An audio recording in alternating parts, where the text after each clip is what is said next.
Assalamu alaikum warahmatullah. Barkanmu da safiya.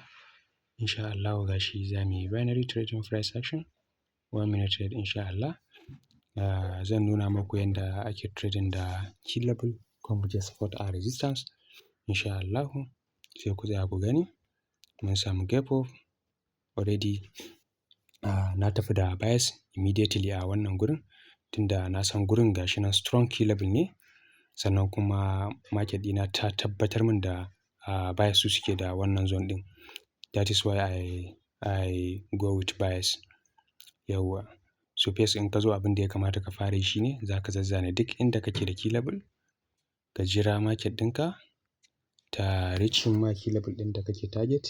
Idan ta yi breaking sai ka bar shi. Idan kuma ta iya respecting ɗin key level ɗin da kake target sai ka yi ƙoƙarin shiga trading.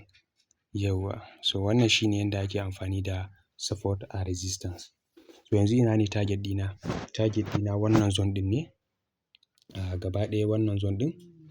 Idan market ɗina ta zo ta kulle min a wannan zone ɗin.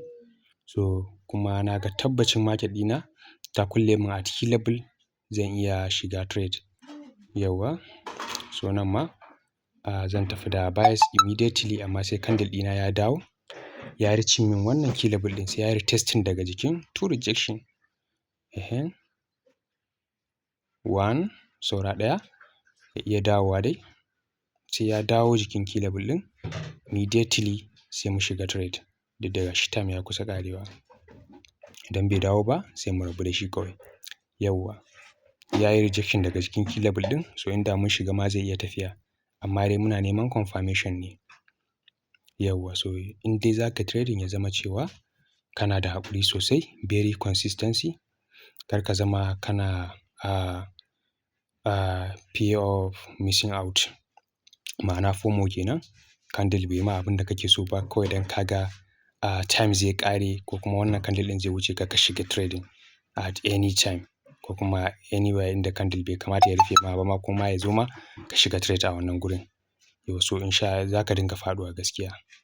Bari mu samu two rejection tun da candle ya mana breakout sai ya dawo jikin key level ɗin shi ma sai mu shiga trading. So ka dinga kula. Dole kan market ta dinga ma abin da kake so sannan sai ka shiga trading. Yawwa ya dawo jikin key level. Ya zo dai. Ya zo. Na shiga trading of direction. Saboda har yanzu akwai sauran bias opportunity a wannan gurin. Sai market ɗina ta zo mun nan. Sannan nake tunanin market ɗina ta iya juya min zuwa down direction wannan zone ɗin. Nan ne market ɗina za ta zo mun down direction. Insha Allah tun da ya yi breakout kuma nan ne next target ɗina. Amma sai ya yi retesting ɗin zone ɗin. Nan ne next target ɗina amma sai ya yi retesting na wannan zone ɗin tun da market ta yi breakout. Yawwa. So wannan shine yanda ake amfani da key level. Dole ka dinga kula kuma da me market za ta ma. Yawwa. Kar ka zo ka samu market ɗinka tana ma higher high, higher low sannan kuma ka ce immediately za ka dinga neman key level ɗin da yake kwance. So market ɗinka ba ta cika ma aiki ba. Market ɗinka za ta iya zuwa ta dinga breaking nashi. So kun ga mun samu retesting. Idan ya ƙare mana red candle immediately za mu nemi bias opportunity. Yawwa.